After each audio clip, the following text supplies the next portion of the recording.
मनरेगा के तहत नए जॉब कार्ड हेतु आवेदन और मनरेगा की योजनाओं की स्वीकृति प्रदान की जाएगी। हरिया बिक्री की रोजगार से जुड़ी महिलाओं की पहचान कर उन्हें रोजगार उपलब्ध कराए जाएंगे। धोती, साड़ी एवं कंबल का होगा वितरण।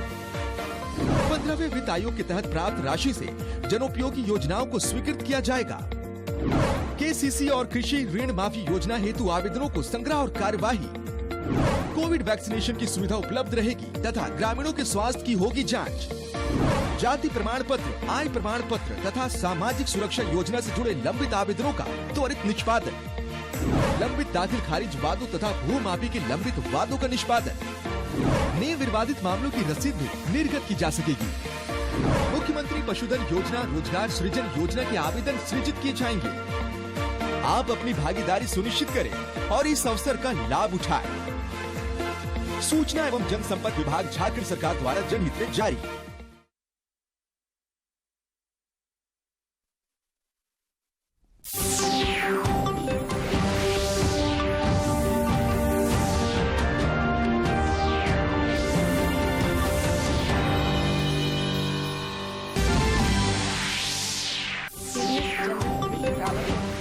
आज सैन्य सम्मान के साथ होगा अंतिम संस्कार। सरकारी आवास पर दी जा रही है श्रद्धांजलि।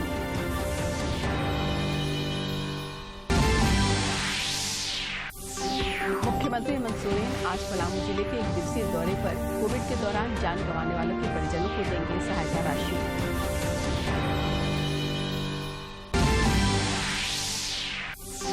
मुख्यमंत्री हेमंत सोरेन की अध्यक्षता में जीआरडीए के निदेशक परिषद की हुई बैठक।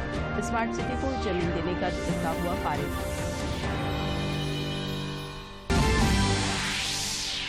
और राष्ट्रीय महिला आयोग के अध्यक्ष रेखा शर्मा झारखंड दौरे पर। राज्यपाल रमेश बैस और मुख्यमंत्री हेमंत सोरेन से की मुलाकात।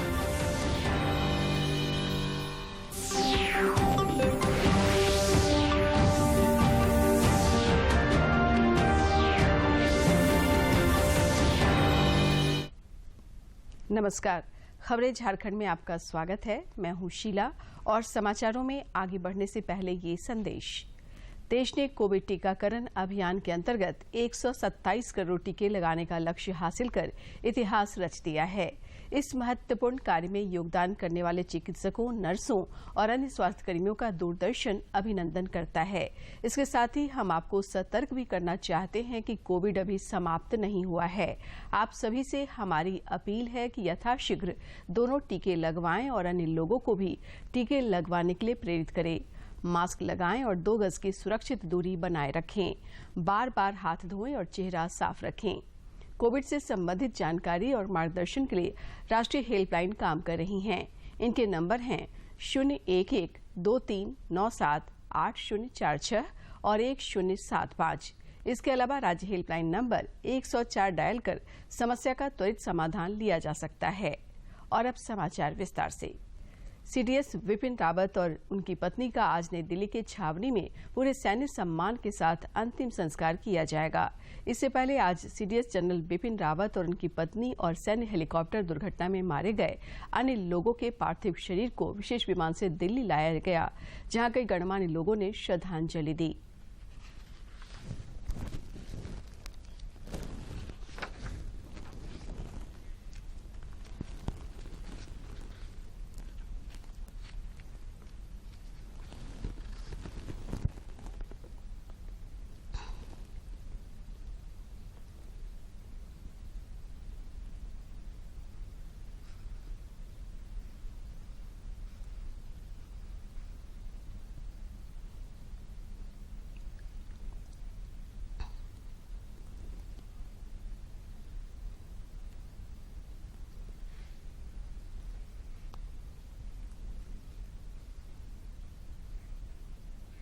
इससे पहले प्रधानमंत्री नरेंद्र मोदी ने आज सवेरे सीडीएस जनरल बिपिन रावत और उनकी पत्नी और सैन्य हेलीकॉप्टर दुर्घटना में मारे गए अन्य लोगों को नई दिल्ली स्थित पालम एयरपोर्ट पर श्रद्धांजलि दी।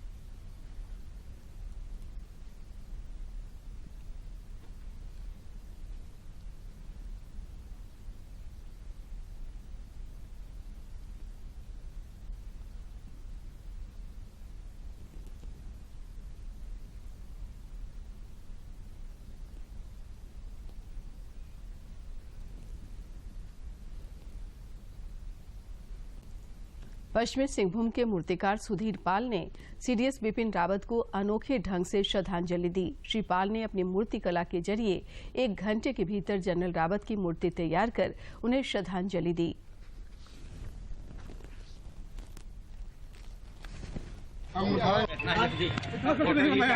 अंतरात्मा से समझो ही बना। सुधीर पाल कलाकारी के तुम जोहर दिखाए हो।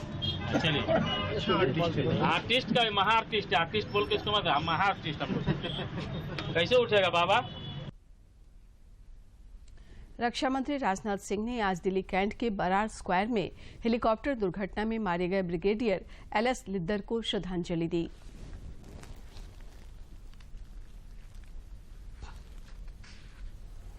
और इस मौके पर देश के रक्षा मंत्री, तमाम अन्य सेना से जुड़े लोग, गणमान्य लोग, आम लोग, सभी लोग इस मौके पर मौजूद अपने इस नायक को अंतिम विदाई देने के लिए।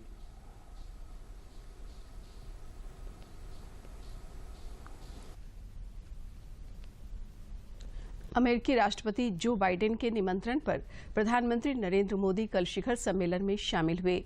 श्री मोदी आज शिखर सम्मेलन में भारत का राष्ट्रीय वक्तव्य देंगे। प्रधानमंत्री नरेंद्र मोदी आज सम्मेलन में भारत का राष्ट्रीय वक्तव्य देंगे।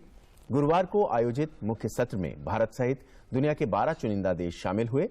इस अवसर पर पीएम मोदी ने कहा कि ठीक 75 साल पहले इसी तारीख को भारत की संविधान सभा ने अपना पहला सत्र आयोजित किया था। प्रधानमंत्री ने कहा कि कानून के शासन और बहुलवादी लोकाचार के सम्मान सहित लोकतांत्रिक भावना भारतीयों में निहित है। पीएम मोदी ने लोकतांत्रिक देशों को अपने संविधानों में निहित मूल्यों को पूरा करने की आवश्यकता पर जोर दिया। उन्होंने जोर देकर कहा कि लोकतंत्र के सिद्धांतों को भी वैश्विक शासन का मार्गदर्शन करना चाहिए। पीएम ने कहा कि लोकतंत्र को सकारात्मक या नकारात्मक रूप से प्रभावित करने की प्रौद्योगिकी की क्षमता को देखते हुए प्रौद्योगिकी कंपनियों को खुले और लोकतांत्रिक समाजों के संरक्षण में योगदान देना चाहिए। और सम्मेलन में भाग लेने पर खुशी जताते हुए प्रधानमंत्री ने ट्वीट कर कहा, राष्ट्रपति बाइडेन के निमंत्रण पर लोकतंत्र के शिखर सम्मेलन में भाग लेने पर प्रसन्नता हुई। विश्व के सबसे बड़े लोकतंत्र के रूप में भारत बहुपक्षीय मंचों सहित विश्व स्तर पर लोकतांत्रिक मूल्यों को मजबूत करने के लिए अपने भागीदारों के साथ काम करने को तैयार है। मुख्यमंत्री हेमंत सोरेन की अध्यक्षता में कल हुई राज्य मंत्रिमंडल की बैठक में कृषि अधीनस्थ सेवा नियमावली में संशोधन समेत 21 प्रस्ताव को मंजूरी दी गई। मंत्रिमंडलीय सचिव वंदना डाडेल ने पत्रकारों को बताया कि बैठक में धान की खरीद के लिए न्यूनतम समर्थन मूल्य एमएसपी 2050 रुपये प्रति क्विंटल करने के प्रस्ताव को मंजूरी दी गई। इसके अलावा एमएसपी के लिए 1552 करोड़ रुपये के ऋण को भी मंजूरी प्रदान की गई। निगम लिमिटेड द्वारा किसानों से न्यूनतम समर्थन मूल्य पर धान क्रय हेतु बैंक ऑफ इंडिया एवं भारतीय स्टेट बैंक से क्रमशः 776 करोड़ एवं 776 करोड़ कुल 1552 करोड़ रुपए के ऋण लेने पर राज्य सरकार की गारंटी दिए जाने की स्वीकृति के संबंध में। इसमें राज्य के लिए धान अधिप्राप्ति का कुल लक्ष्य 8 लाख मीट्रिक टन निर्धारित किया गया है, जिसमें संभावित व्यय 1552 करोड़ रुपए है, जिसके लिए लोन का प्रावधान। मुख्यमंत्री हेमंत सोरेन आज पलामू के 1 दिवसीय दौरे पर हैं। पलामू दौरे के क्रम में श्री सोरेन आपके अधिकार आपकी सरकार आपके द्वार कार्यक्रम के तहत पुलिस लाइन स्टेडियम में आयोजित प्रमंडल स्तरीय मेगा परिसंपत्ति वितरण समारोह में शामिल होंगे। इस दौरान मुख्यमंत्री कोरोना से मृत 110 लोगों के आश्रितों के बीच 50-50 हजार रुपये की मुआवजा राशि का वितरण भी करेंगे। मुख्यमंत्री हेमंत सोरेन की अध्यक्षता में कल जीआरडीए के निदेशक परिषद की बैठक हुई। बैठक में ग्रेटर रांची डेवलपमेंट अथॉरिटी को 20 एकड़ जमीन हस्तांतरित करने का प्रस्ताव पारित किया गया। इसके साथ ही अब राज्यों के मंत्रियों और विधायकों के अलावा वरिष्ठ अधिकारियों के लिए भी आवास बनाने का रास्ता साफ हो गया है।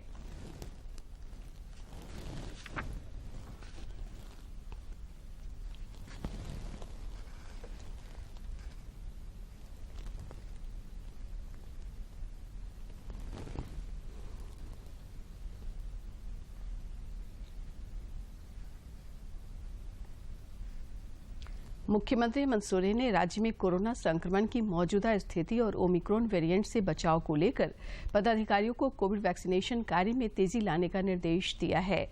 उन्होंने कहा है कि राज्य की सभी पंचायतों में स्थायी वैक्सीनेशन सेंटर बनाएं और पात्र लोगों का टीकाकरण सुनिश्चित करें।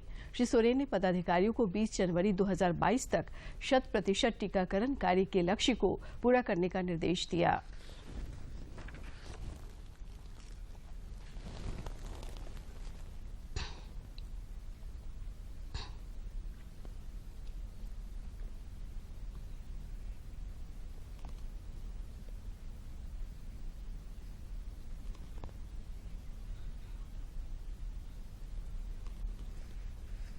इधर झारखंड में पिछले 24 घंटे के दौरान कोविड के 9 नए संक्रमितों की पहचान की गई है, जबकि 8 लोगों ने कोविड को हराकर जिंदगी की जंग जीती है।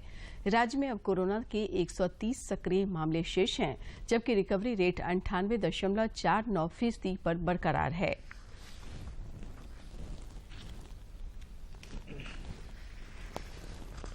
देश में पिछले 24 घंटे के दौरान कोविड के 8,503 नए संक्रमितों की पहचान की गई है, जबकि 7,668 लोग इस महामारी से उबरकर स्वस्थ हुए हैं। केंद्रीय स्वास्थ्य मंत्रालय के अनुसार देश में 94,947 सक्रिय केस शेष हैं। देश में कोविड के खिलाफ जारी जंग में टीकाकरण अभियान तेज गति से चल रहा है और नित नए कीर्तिमान गढ़े जा रहे हैं। केंद्रीय स्वास्थ्य मंत्रालय के अनुसार देश में वैक्सीनेशन का आंकड़ा 1,31,18,87,257 हो गया है।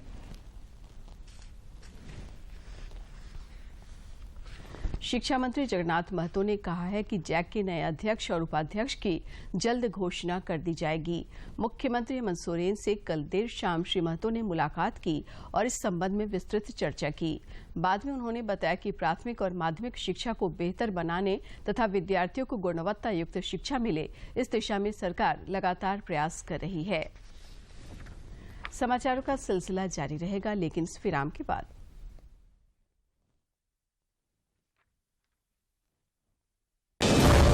झारखंड सरकार आएगी आपके द्वार।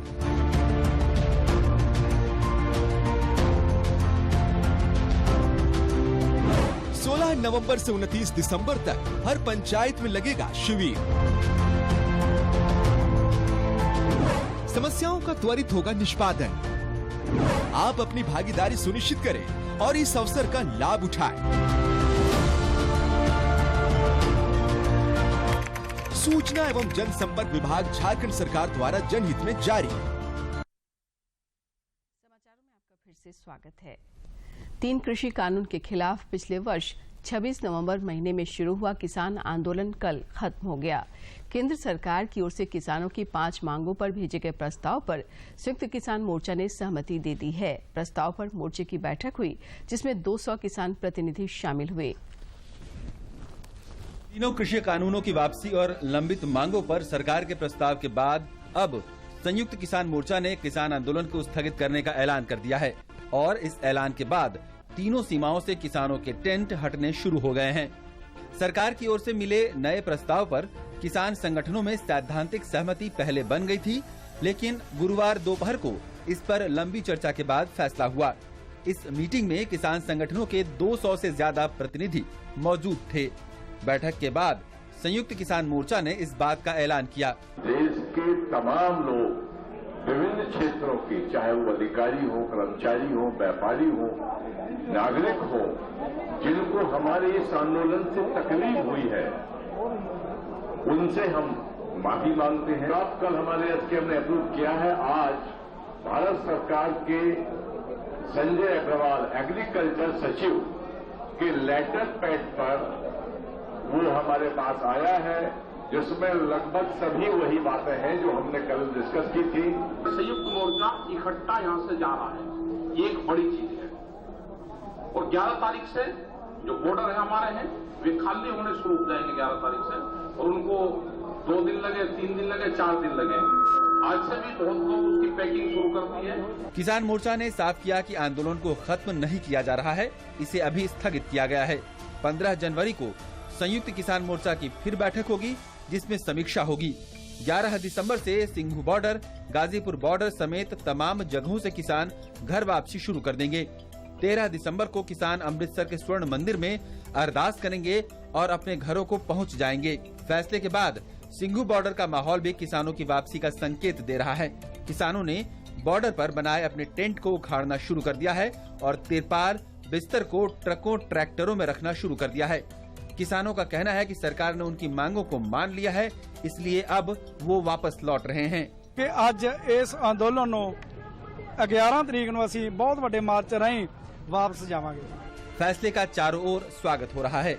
सरकार की नीति और सरकार की नीयत हमारे अन्नदाताओं के पक्ष में है, किसानों के पक्ष में है, कृषि के पक्ष में है और इस बात को हर व्यक्ति समझता है, वो भी समझ रहे हैं।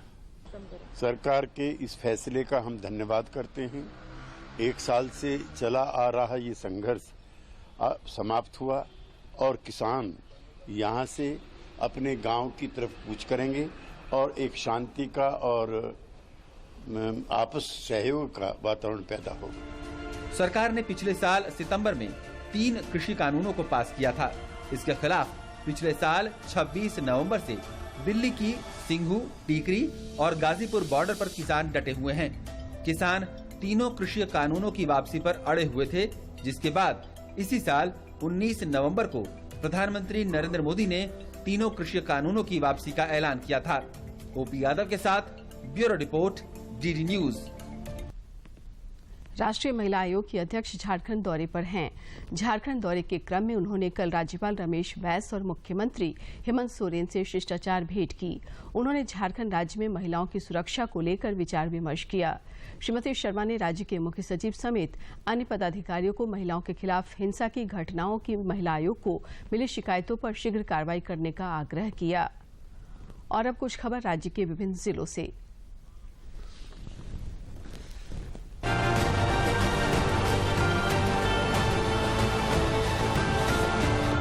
गढ़वा व्यवहार न्यायालय में कल राष्ट्रीय लोक अदालत लगाया जाएगा।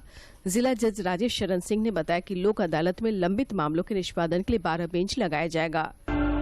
राजधानी रांची में बंद घरों की रेकी करने के बाद रात में ताला तोड़कर चोरी करने वाले गिरोह के 5 अपराधियों को पुलिस ने गिरफ्तार किया है।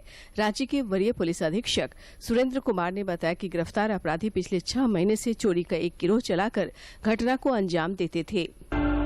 लोहरदगा जिले के कुड़ू प्रखंड के सुदूरवर्ती सलगी पंचायत में आपके अधिकार आपकी सरकार आपके द्वार के तहत शिविर लगाया गया।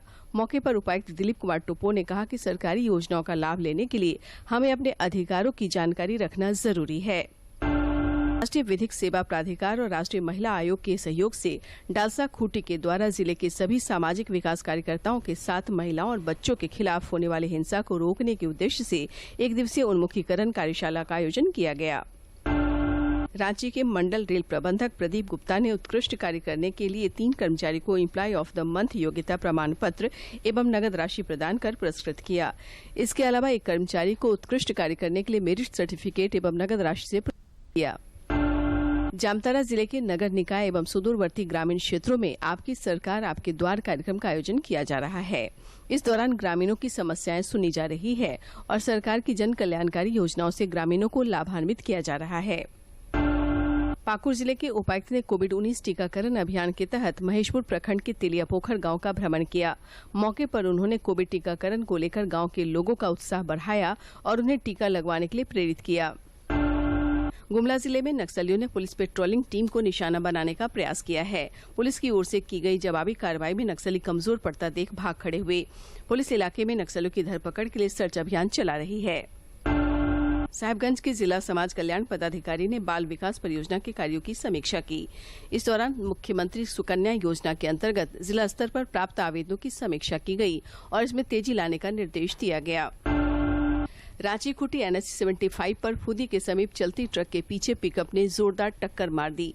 हादसे के बाद स्थानीय लोगों ने तत्काल रेस्क्यू करते हुए चालक और खलासी को गंभीर अवस्था में बाहर निकाला और इलाज के लिए अस्पताल भेज दिया।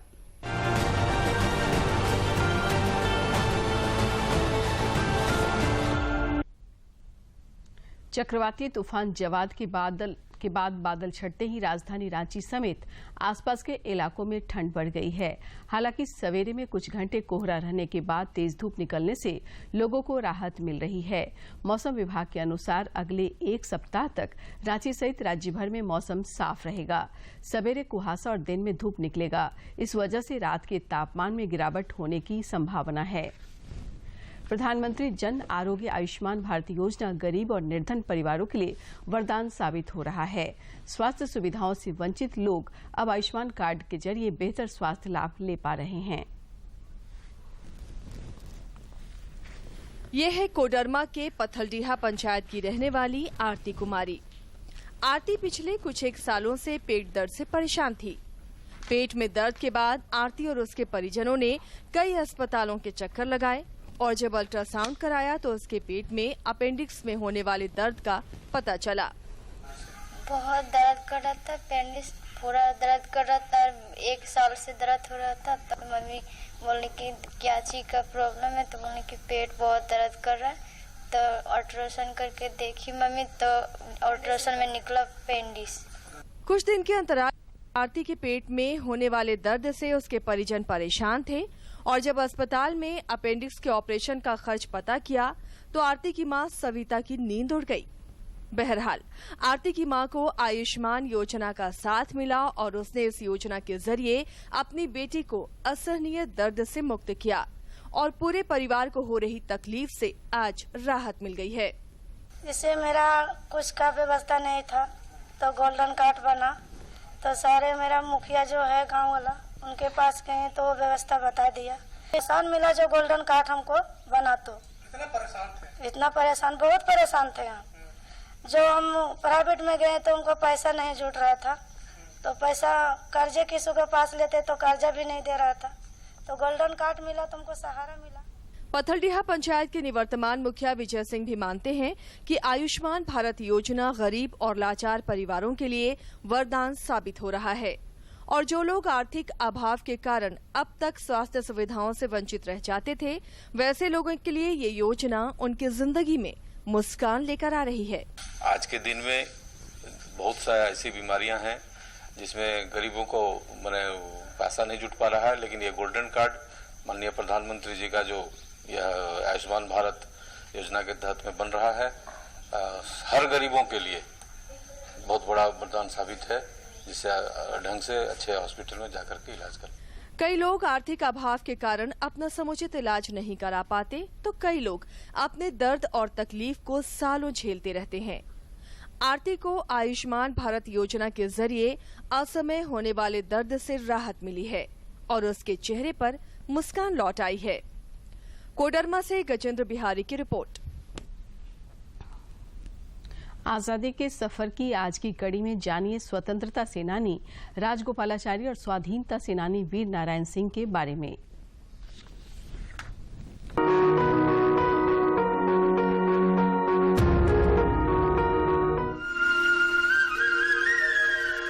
I am Rajagopalachari and I am speaking from Madras All India Radio Broadcasting Station. I have been given the honor of inaugurating this Hindustan Akashvani in Madras. आप सुन रहे थे स्वाधीनता सेनानी और भारत के अंतिम गवर्नर जनरल और इस पद पर रहे एकमात्र भारतीय चक्रवर्ती राजगोपालाचारी को, जिन्होंने मद्रास ऑल इंडिया रेडियो के शुभारंभ के अवसर पर ये उद्गार व्यक्त किए थे। The new Akashvani is intended to cover not only the city of Madras but the districts in the province. It will broadcast messages and programs from outside the province and even from countries abroad. राजा जी के नाम से लोकप्रिय राजगोपालाचारी का जन्म 10 दिसंबर 1978 को तोरापल्ली में हुआ था। वे महात्मा गांधी के विश्वस्त नेता थे। उन्होंने मद्रास के प्रेसिडेंसी कॉलेज से विधि की उपाधि ली और सेलम में आपराधिक मुकदमों में वकालत शुरू कर दी। 1917 में सेलम की नगरपालिका के अध्यक्ष बनने के बाद उनका सार्वजनिक जीवन शुरू हुआ। गांधी जी से प्रभावित होकर उन्होंने वकालत छोड़ दी। उसके बाद राजा जी पूरी तरह स्वतंत्रता आंदोलन के लिए समर्पित हो गए। उन्होंने रॉलेट एक्ट के विरुद्ध सत्याग्रह, असहयोग आंदोलन, वायकाम सत्याग्रह और सविनय अवज्ञा आंदोलन में भाग लिया। जब महात्मा गांधी ने 1930 में दांडी मार्च शुरू किया तो राजगोपालाचारी ने मद्रास प्रेसिडेंसी के वेदारण्यम में नमक कानून तोड़ा। स्वतंत्रता संघर्ष में सक्रिय रूप से भाग लेने के लिए उन्हें 5 बार जेल भेजा गया। वंदे मातरम। 1937 में मद्रास में चुनावों के बाद कांग्रेस मद्रास प्रेसिडेंसी में सत्ता में आई और राजा जी प्रेसिडेंसी के प्रथम प्रीमियर निर्वाचित हुए। राजगोपालाचारी 1939 में मंदिर प्रवेश प्राधिकार और क्षतिपूर्ति अधिनियम लाए, जिसके तहत तथाकथित निम्न जाति के लोगों को मंदिरों में प्रवेश की अनुमति मिली। राजा जी मद्रास से संविधान सभा के लिए निर्वाचित हुए। वे विभाजन के दौरान पश्चिम बंगाल के गवर्नर भी नियुक्त किए गए। स्वतंत्रता के उपरांत राजा जी को भारत का अंतिम गवर्नर चुना गया और वे इस पद पर 21 जून 1948 से 26 जनवरी 1950 तक रहे। उन्होंने 1952 से 1954 तक तमिलनाडु के मुख्यमंत्री की जिम्मेदारी भी संभाली।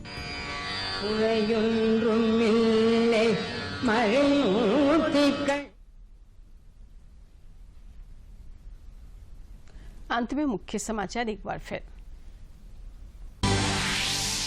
सीडीएस जनरल बिपिन रावत और उनकी पत्नी का आज सैन्य सम्मान के साथ होगा अंतिम संस्कार। सरकारी आवास पर दी जा रही है श्रद्धांजलि। मुख्यमंत्री हेमंत सोरेन आज पलामू जिले के 1 दिवसीय दौरे पर कोविड के दौरान जान गंवाने वाले के परिजनों को देंगे सहायता राशि।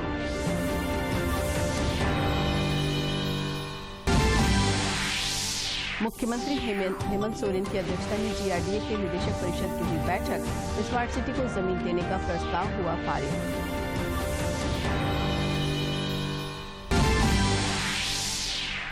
और राष्ट्रीय महिला आयोग की अध्यक्ष रेखा शर्मा झारखंड दौरे पर। राज्यपाल रमेश बैस और मुख्यमंत्री हेमंत सोरेन से की मुलाकात।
मतवारी